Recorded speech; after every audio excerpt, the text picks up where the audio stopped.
father of the bride has the honor of opening dinner.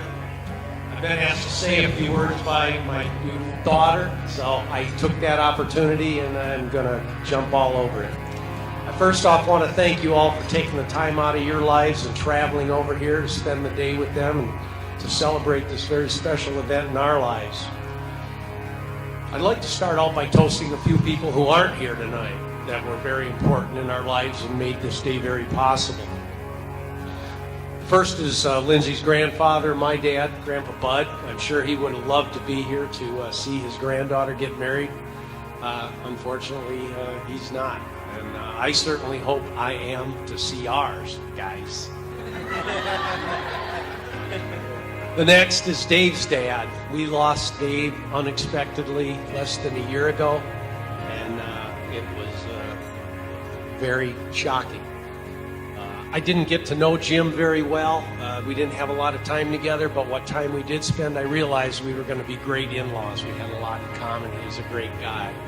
And most important, what I understood about Jim was that he was involved in shaping the young man that married my daughter today, and I have him and his mom to thank for that. I'm very lucky and very grateful.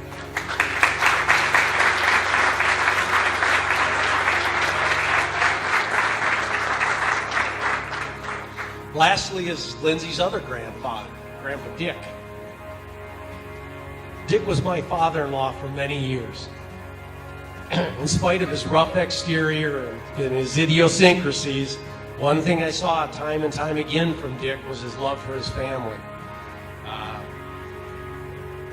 One of the lines in the song that Lindsey and I are going to dance to tonight, I believe, is "Father's love runs deep." Dick certainly showed me that. I saw that time and time again, how he supported his children in their endeavors. Brenda starting Camelot Interiors. Jeff learning how to fly an airplane before he could drive a car. Dick was behind them all. He bragged to me constantly about his children. He loved them dearly.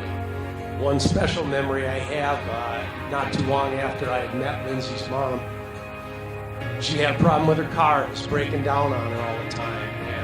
Dick showed up one day and said, "Carla, come on." He took her out. He said, "You got to have a better car. You can't be breaking down over here all by yourself." That's the kind of love I saw in Dick. He's awesome guy. On Sundays at the family farm, when the kids were all getting ready to go our separate ways, he'd send them down to the freezer and tell them to take some meat out. He wanted to make sure they were well fed. He'd also run their car around to the family farm gas tank and fill up the tank with gas. Once in a while, he put diesel fuel in the car. But Paula, he did it with love.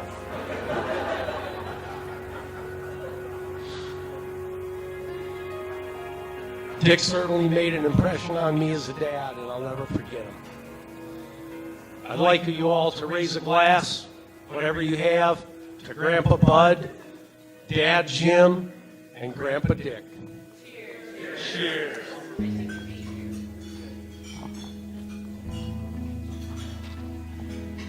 I promise I'm going to let you eat. I don't want this to go too long, but I've been writing it for 28 years. So I did pare it down some, but let me get rolling. The world we live in, we experience events that shape us. Time stops and it creates a memory that is embedded in our mind. I'm sure Dave's grandpa, Pal, remembers when he heard Pearl Harbor was bombed by the Japanese. He knows exactly where he was. There you go. Thank you, Pal. That's why everyone loves Pal. I remember sitting in a third grade classroom when I heard President Kennedy had been assassinated. The younger group in here remembers when they heard the towers went down. Those are things that shape our world. On a more personal level, we have those individual moments that time stops and it burns a picture in our mind in their individual events. And when I sat and thought about tonight and what I might say, I had 5 things that came to mind right away that influenced my life and my life being influenced ended up with you having your life changed, and you ended up in this table, sitting here enjoying dinner with us. The first one was when I got my first plane ride and realized I maybe made a mistake. I was standing in some yellow footprints in the Marine Corps Recruit Depot in San Diego, California. I had two crazy men in Smokey the Bear hats screaming at me. I thought, what in the hell have I done? The second one, I was leaving an apartment building when I was in college, and this beautiful woman was coming at me, and I was just awestruck by her. That woman was Lindsey's mom. And if you want to see what I was looking at that day, look right over there, because she is this bitten image of her mom.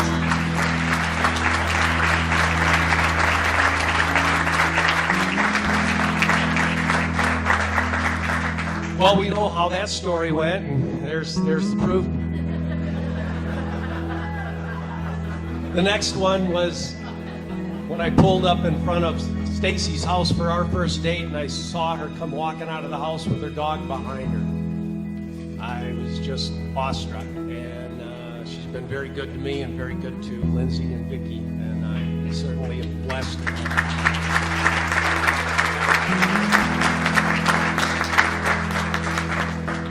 These five are in no particular order, they're just the way they came. The next two actually are the critical ones, though. The birth of my two daughters, watching those two little things come flying out of there. Sheer joy and sheer terror.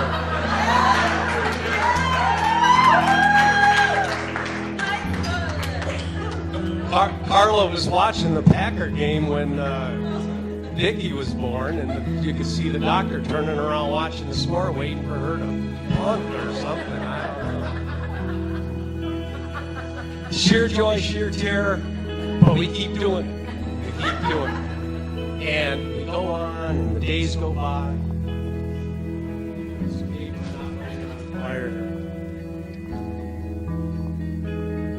You can't describe it with words. The terror passes and we all move on. And the days go by, and next thing you know, you're seeing Lindsey's first smile. You're seeing Lindsey's first step. You blink, Lindsey's heading off to school, kindergarten. You blink again, and she's driving a car. Then she's getting out of high school, and she's going to college, and then she graduates college. And she's on to careers. It just flies by.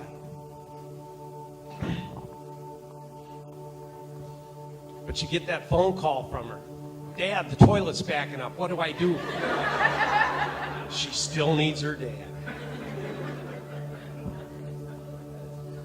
Through all these years, though, there's a series of boys, young men, and then a bit older men that she's dragging home.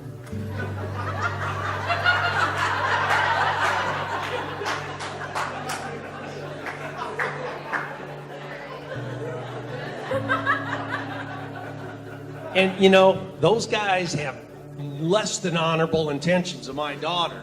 But they look at me like I don't know what they're thinking. Hey, buddy, I wrote the book on dishonorable intentions. But then one day, you get a call, and things change. Something's different. Something's very different.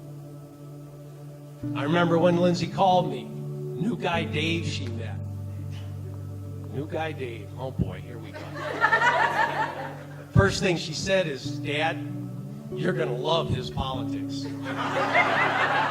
He's a conservative. And I said, thank God. Because I'm running out of places to bury the bodies.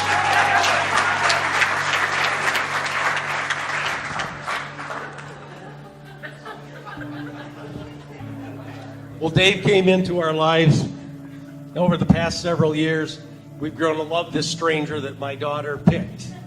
The stranger that picked my daughter, too. This stranger grew on us pretty quickly. We began to understand what Lindsey saw in Dave, and we began to love Dave, too.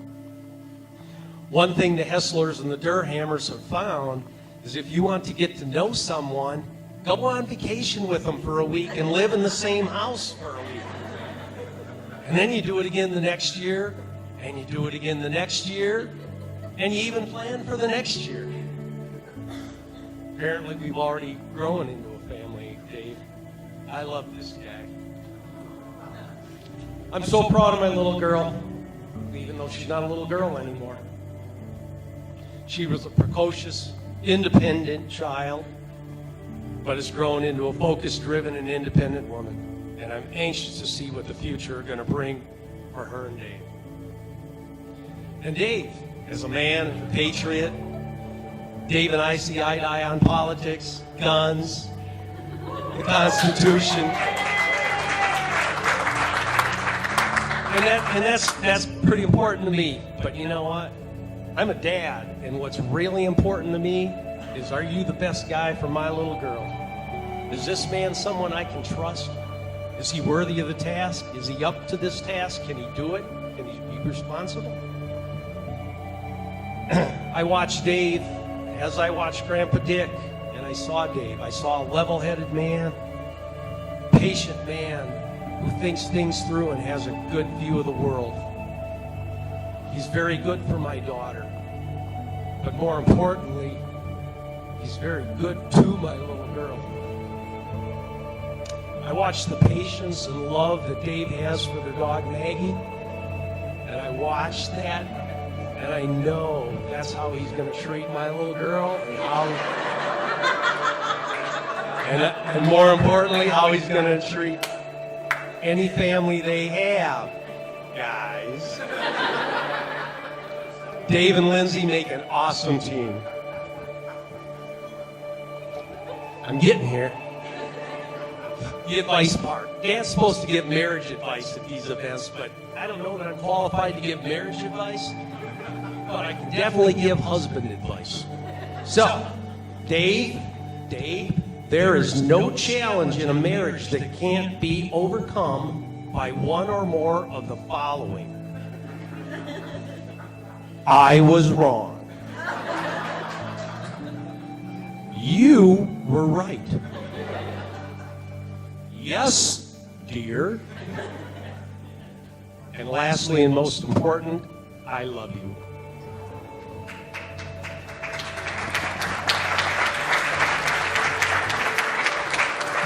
In closing, my Irish wife's heritage had inspired me to offer these words to the newly married couple. May the road rise up to meet you. May the wind always be at your back. May the sun shine warm on your face and the rains fall soft on your fields. And until we meet again, may God hold you in the palm of his hand.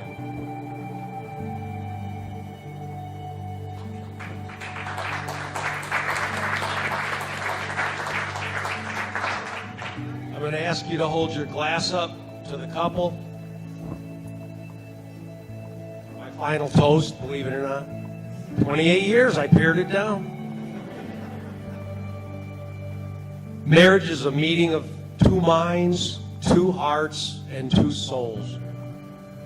It is clear that Dave and Lindsey are a perfect example of this.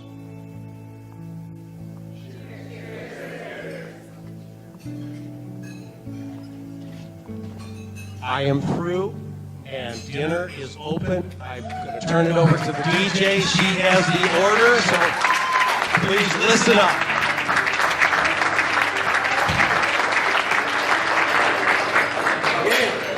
My name is Jeff, and some of you may know me, some of you may not.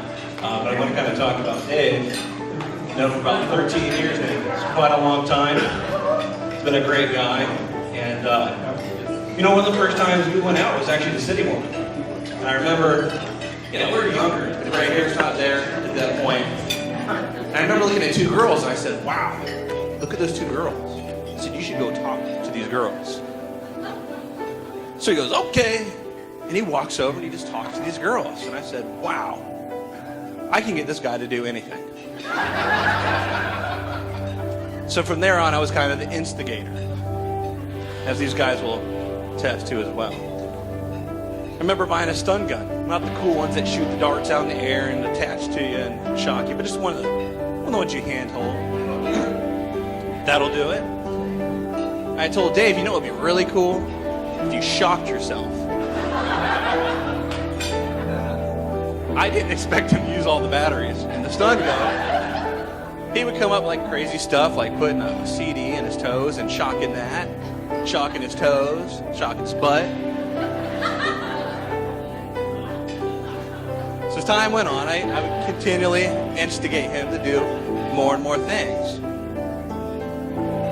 And one of my favorite memories was one of our first apartments. My wife and I, at the time we were not married, we were cooking chicken on my grill, like a man would on a grill. And he came over, he said, oh, I didn't know you guys ate. I said, well, I've got one piece of chicken left on the grill. So I go over to this really nice George Foreman tabletop grill, which is laughable. And I open it up. And as I open up, the little piece of chicken tumbles into a little strainer with all the chicken juice that had already flowed out. I'm so sorry, Dave. But you know what would be really cool? If you ate that chicken anyway. I didn't even have to say it, to be quite honest with you. But that's Dave. And I'm the instigator. But I remember the first time you told me about Lindsey. And it was different. It wasn't like the two girls at City Walk. He was real kind of quiet about it, not real too talkative. And I thought, oh my God, he actually likes this girl. This is interesting. But the one thing I never had to instigate was him ever trying to engage or ask for her hand in marriage. He just knew from the beginning, whenever he even talked about it, it was obvious that he really loved her. So that was one thing I never had to instigate. And, getting to know Lindsey the last couple of years, she's a fantastic girl. I'm so happy to have you with us. And I just want to ask everyone to raise their glass or flask if you have one available.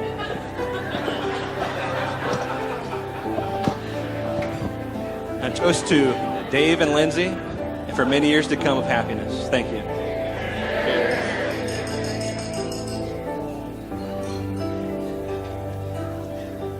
Wow.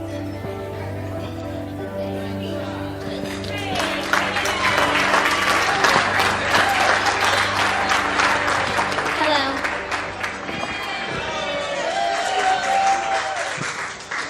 I'm not going to wing it like Jeff. I had to type it out,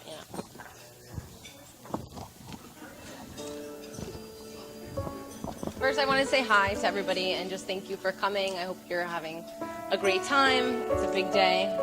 I know how important it is to Lindsey and Dave, and I'm very happy for us all to be here and having such a great time. This is my little sister. Lindsey, this is my speech. Let me see. I was actually going to get to that. It's paragraph 3. Okay. I'd actually like to start my toast with a toast. I'd like to thank and congratulate the parents and grandparents who are responsible for making Lindsey and Dave the wonderful people that they are today. So cheers. Cheers to them.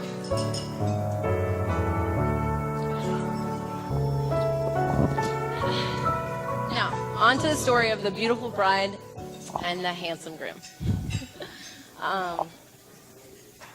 For those of you that don't know me, I'm Lindsey's sister. Little sister, or little big sister, as we like to say. Stature. Lindsey and I are very close in age, 17 months apart, and we grew up as best friends. Most days, best friends. After Lindsey graduated high school, she moved to Orlando, and I missed her so much that I had to follow her up the next year, and we kicked out her current crazy roommate. Remember that, Dad? And we started the next chapter of our lives together. Lindsey and I lived together for about 5 years in total, and I will admit, we're very different, personality-wise. Lindsey is very soft-spoken, non-aggressive. I have been known to be overly opinionated, outspoken, and sometimes a little bossy.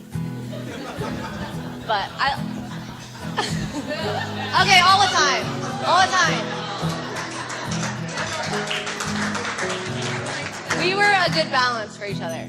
We were like a modern day odd couple. And I was very protective of Lindsey always, especially when it came to guys. Nobody was ever good enough, and I'm sure I made that overly clear a time or two. Now, when it comes to Dave, I'll never forget the first time I saw him. I had just walked into the house after a 12-hour shift at Chili's, reeking of eating, only to be bombarded by my sister, who was so excited to show me the hot new guy that had just joined Match.com.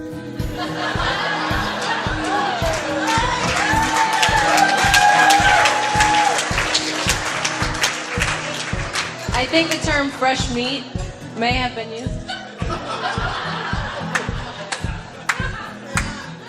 We looked at his profile, and he actually seemed like a decent guy. But, I mean, who is this David Derhammer? He could be some crazy doomsday prepper that kills his backyard squirrels, for all we know. Now, not long after that night, I had the pleasure of meeting Mr. Derhammer. And let me say, Dave is not only an amazing guy and perfect match for my sister, but he is a beer brewing, food dehydrating, wheat storing, semi-computer genius survival man.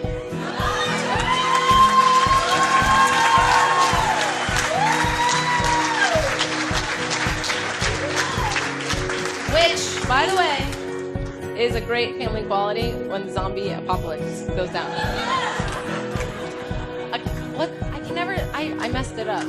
I always mess it up. I practice that word so many times and I say it wrong every time. No, I messed it up.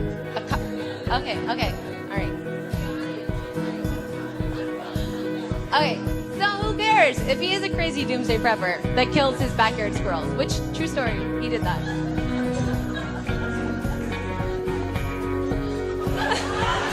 He did eat it, Karen. And when I told Karen that, she's like, did he eat it? That's okay then. I'm like, Karen, are you serious? He did. He took it to work and shared it with his friends. Because they had never had squirrel before. Hold on, let me just check my notes. Okay, long story short, Lindsey and Dave headed off, and I couldn't have been happier. They really are soulmates, and I love them both so much. Hold on, I'm not gonna cry yet. Okay, when I decided to move to Boca a few years ago, the hardest part was leaving my sister.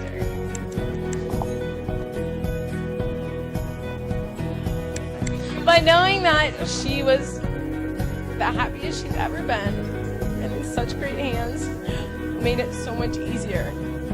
Not easy, but easier. Lindsey and Dave, I love you both so much. I'm so happy for you.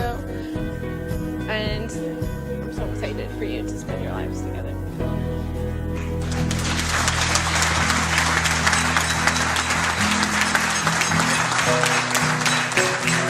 And I have the coolest brother